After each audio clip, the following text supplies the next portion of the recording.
முடிஞ்சு போச்சு. ஈசான மூலையில லேசான பள்ளி சத்தம் மாமன் பேர சொல்லி பேசுது.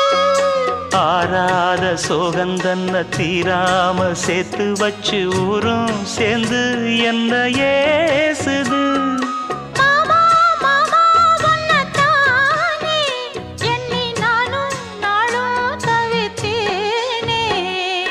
கூண்டுக்குள்ள என்ன வச்சு கூடி நின்ன ஊரை விட்டு கூண்டுக்குள்ள போனதென்ன கோலக்கிளியே.